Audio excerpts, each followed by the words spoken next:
If things die, they die. Look at all that parsley, y'all. Got a bunch of green tomatoes on here.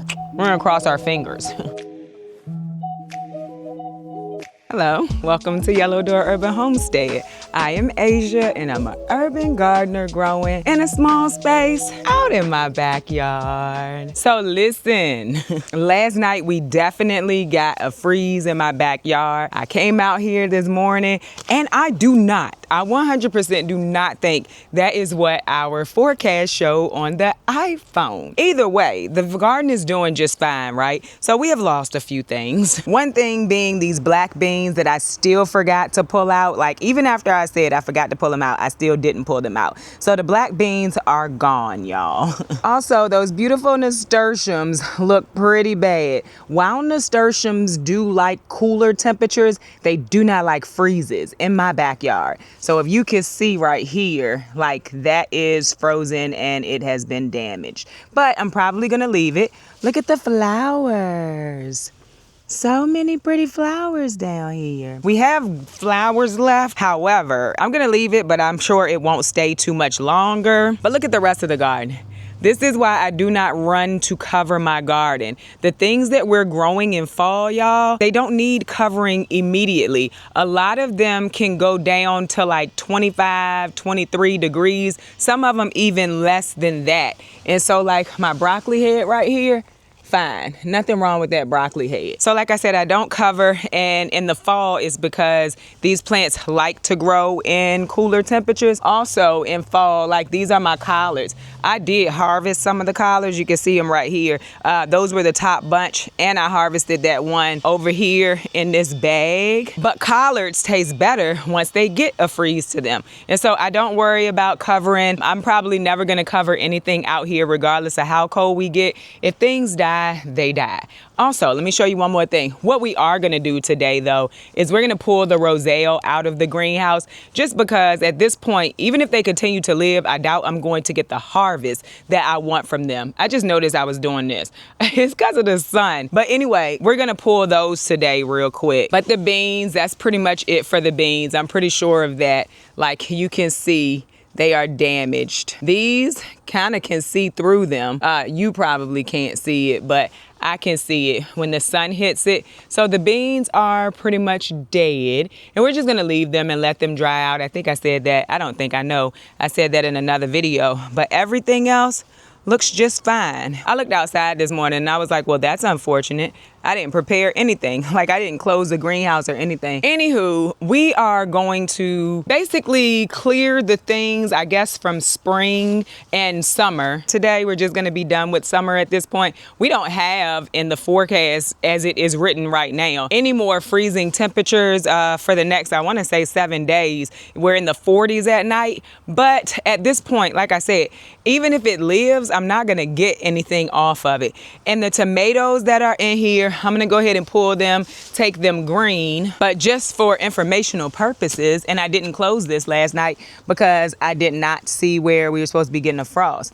But just for informational purposes, in this greenhouse, these tomatoes are still living. And it's above freezing now, nothing is frozen anymore, so you can see that. But we're still gonna pull all of this stuff, and the roselle just looks bad now. So we're gonna pull all of this stuff out today. We're gonna check the soil in here. I think that it's pretty moist because I watered it earlier this week. And then we're also gonna fertilize in here as well, because I have not fertilized in here. I started fertilizing earlier this week, and girl, I got bored. I was just like, I don't wanna do this no more. And so I stopped. But we are gonna at least fertilize in there because they definitely need some kind of help. And here is definitely warmer and the sun is out, so I took my coat off, but we about to get started pulling all of this stuff out of here. But I want to take a minute to tell you about the sponsor of today's video, Birch Living. Birch Living, thank you very much for sponsoring this video. The weather is changing, y'all, and me and my family are spending a lot more time inside right now. I want to make sure that we have quality mattresses to relax on. I've told y'all before about my daughter's Birch Luxe mattress,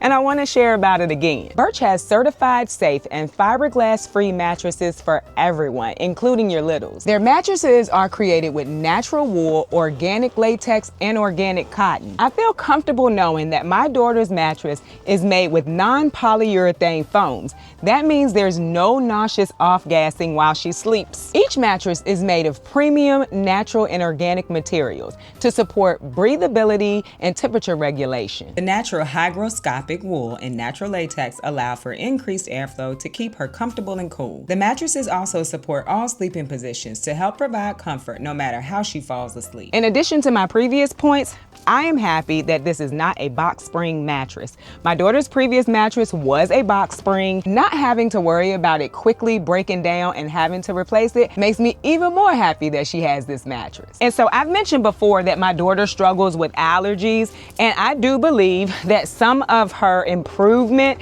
with her flare-ups has come from her sleeping on this Birch Luxe mattress for the last 8 months. And so I asked my daughter if she likes her Birch mattress. She said that the mattress is comfortable. It is not as hard as her old mattress, but she's 15, so I didn't expect too much more out of her, y'all. But as a mother, I'm happy to know that she likes her mattress, that she gets good sleep on her mattress, and that is comfortable. So if you are in the market for a new mattress and you want one that is not made with harmful materials, check out the link down in my description. Birch Living is back with an exclusive partner offer of 27% off for their Black Friday sale. So again, like I said, if you're interested, click the link down in my description. And I want to thank Birch Living once again for sponsoring this video. Okay, y'all, so we got all of the roselle out. We got us some more, thank goodness, of our stakes, because I'm actually needing these in the main garden. Some things are kind of falling over, and that's because they're getting larger, but we got all of the roselle out. I am going to cut this up, and I think I'm just gonna drop it back into the beds, just on top of the beds, which I have done before in here, and it worked out just fine. So that's what we're gonna do, because you know I stopped composting and I don't plan to ever start again. Okay, that might be a stretch, y'all. Ever is a stretch, but I won't be doing it anytime soon. So I'm gonna get these stakes out of here. Then I'm gonna go through, cut up the plant matter and put it back in this bed, because if we're honest, these plants took nutrients from the bed. We're gonna give it back to the bed. So I grabbed my stool because I would like to sit and do this. It's gonna take some time. Hold on 1 second. And then we're gonna care for this greenhouse completely. Also, you wanna know something? I think I'm gonna start some more seeds of just maybe some kale or something to add to these beds, like this one for sure, because I really didn't put a lot in it to begin with because the roselle was still in here. But I definitely learned roselle grows well in here. Y'all know that's what I was shooting for. Also, I'm gonna bring y'all in a little bit closer. If y'all remember this one right here, eating down to the sticks, there's leaves growing in there, and I think that's okay. I'm gonna leave it just because, I'm gonna tell you why I say that, because it's in the greenhouse, and the greenhouse is gonna stay warmer than the other parts of the garden. So I'm not doing this in any kind of fancy way. I'm literally just cutting it up. It's gonna break down and go back into the soil. So that's what I'm doing. This is called chop and drop. And this is what I said I was gonna do now that I'm not composting anymore. And these are pretty skinny. I got lucky here because the larger one out in the garden, that it was huge. I would not have been able to do this. I'm happy that they didn't get too big just because I don't have a way to compost them. Next year, I have to figure out what I'm gonna do with these. And I know the leaves are edible. Somebody was saying that, or you can make tea out of them. I do think it was mold on them, and I will not be using these for anything that's gonna go in my body. But I like the chop and drop options. There were not calyxes on here that were a good size, and so that's why I'm not even trying to save the calyxes. We will go ahead and harvest this today. It's parsley that has just been growing in here. Also, taking those down has given me a lot of sun in here. Oh, the other thing we need to do is power wash the outside of this greenhouse, which I probably will do sometime this week. The outside is very dirty. So while we already are in a shaded spot, it's also very dirty. So with that being said, we're gonna get this power washed. I'm not putting this root ball in there, although I probably could. It's just a choice. I'm not going to, but this is organic matter. It'll feed the soil over time. I like that idea. Now, one thing I might start to notice with doing this is I might end up having more slugs and snails in here. If that's the case, I'll deal with it then. I'm very easy with my gardening, y'all. If I start to notice them, I'll deal with them. But if we're honest, the bugs are in here anyway. I don't cover for that either. And a few people are mentioning using something at the door. It doesn't bother me, y'all. I promise it doesn't bother me. And I do know that eventually the bug pressure is going to go away.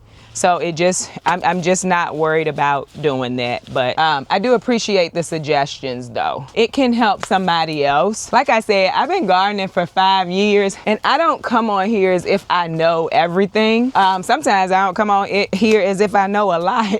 But there are a lot of things that I do know. I just don't do it because it's extra work for me. And so I know it, I just don't do it. I want to make gardening simple for me. And so that's what I do.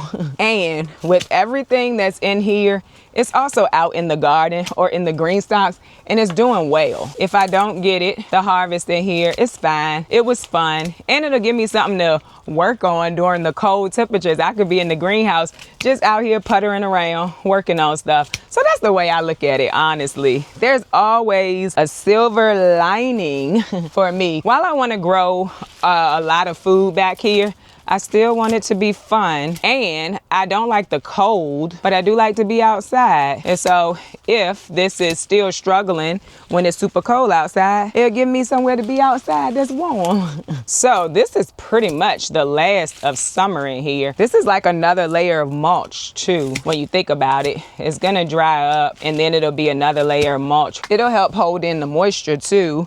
Think it'll also probably help it stay warm. So cool. We love this for us.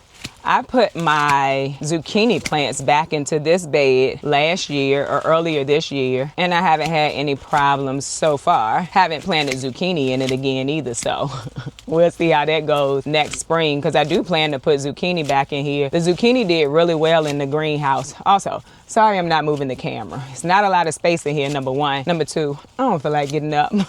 I like the chop and drop option. Little less work than composting, I think. I know, it's a lot less work than composting. I had to get this other one. Now the stem's gonna take a little bit longer to break down, and I'm okay with that too. Oh yeah, it's a lot more sun coming in here now. Now I really wanna get it power washed because this might have been a big part of my problem, the roselle. But we'll see, we'll be watching it together, y'all. This is what people say when they say feed your soil. Compost is feeding your soil, putting your plants back in your bed is feeding your soil, using fertilizer is feeding your soil, because we're not focusing just on one plant. We're focusing on the soil and giving it back some nutrients. And if I wanted to help this break down faster, I could actually come and add some compost or something over top of it. I'm not going to though. These beds were put together very nicely with a nice amount of compost and fertilizer. And so as it breaks down, it'll still feed the soil, go back into the soil. Let's go ahead and harvest this parsley right here, and we'll take that in the house. So we just cut it off. It should start growing through the middle again. Look at all that parsley, y'all. But let me show y'all this plant real quick. So you see right there, those are the leaves coming back. And like if this was outside at this point in time, I would definitely say just pull it. But since it's inside in the greenhouse, I think we'll be fine, y'all. So we're gonna watch this one just so I can say it does work. Even though I think my fall garden from last year kind of proved that, I had a lot of plants that were like that and they just started growing back, because with brassicas, I've said this before, is if a plant gets cut at the base, right by the soil, sometimes brassicas will grow back. And so that's one of the reasons why I also say, like, I wouldn't leave that outside. It's just too cold at this point. But inside of this greenhouse, I think it'll be fine. Can y'all see the difference in the light over here now? I hope you can if I'm not standing in the way of the light. But yeah, there's a difference in light in here now. And once we power wash it, I think we're gonna see an even bigger difference. Shoot, we might power wash it today just because I'm interested to see. Anywho, let's go ahead and pull out these tomato plants. I think I took what did I do with them? That's crazy. I'm gonna pull it out either way. They didn't have great root systems, it don't look like, but who knows? Didn't look like they did, but got a bunch of green tomatoes on here. Y'all see it? But yeah, we're gonna go ahead and get rid of summer and spring. Look how big that really was. It was kind of like on a lower and lean, not on purpose, but it was actually a pretty big plant. With an okay root system. Not like compared to the roots out in the bags and stuff. Not the best, but okay. And we are also gonna cut those up and put those back in the, what in the world? And put those back in the beds. All right, let me go find my snips, y'all. All right, got my snips. We are going to now cut these up and grab all of the tomatoes that's on it. Before we do so, I'll just throw this into the orchard area. It'll break down in the orchard area. I've been doing that a lot because we got to redo the orchard area. I do not think we're going to get around to that this year though. It'll probably be sometime in spring. I'm not going to rush myself to do that. Y'all know I get tired of the height, so I was very much getting tired of them roselle anyway. It was too much.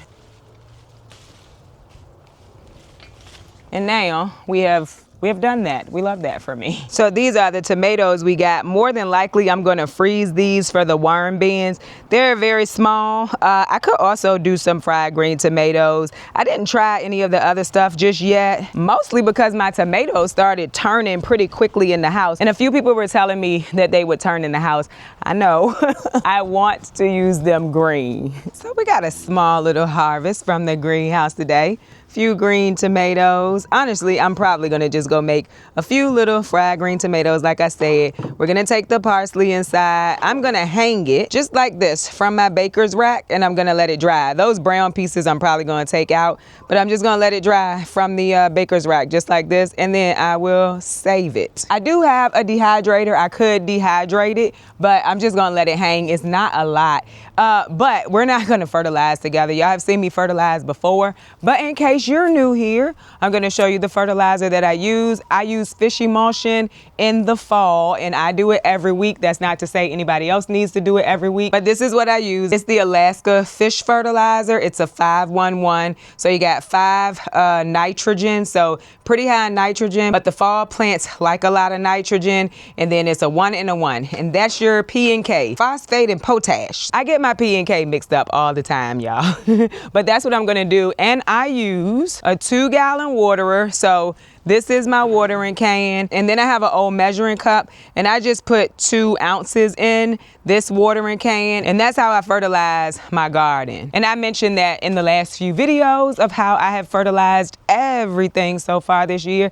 Everything is doing really well. By the way, I finally got all of my garlic planted out, y'all. So this bed now has garlic in it. I put the California late white right here, and it's a pretty thick layer of mulch in here. Just want to show y'all, like, it's a really thick layer of mulch. That will keep the garlic from popping up over the winter, but garlic needs cold weather anyway. So when the soil freezes, it'll keep it from like pushing up out of the soil because I put it really deep. It should also keep it from freezing and from rotting. We're gonna cross our fingers. So green stalks I don't talk about much anymore because they're over here, and because they have garlic in them. The peppercorn garlic is popping up, and this is the music garden from Botanical Interest. Very excited to try it. It had very large bulbs when it got to me. That one head had only 6, so they were really big. And then the rest of this is filled, I think, with California late as well. This one, if you remember, has all different types of garlic in it, and so nothing has come up. Actually, I take that back. We do have some popping up over here too.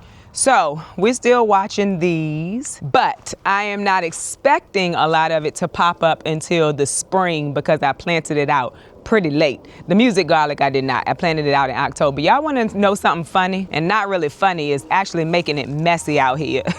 The birds are having a field day in my straw mulch, y'all. They having a field day. It's like that across the bags out here. Look at those pretty cabbage collards, y'all.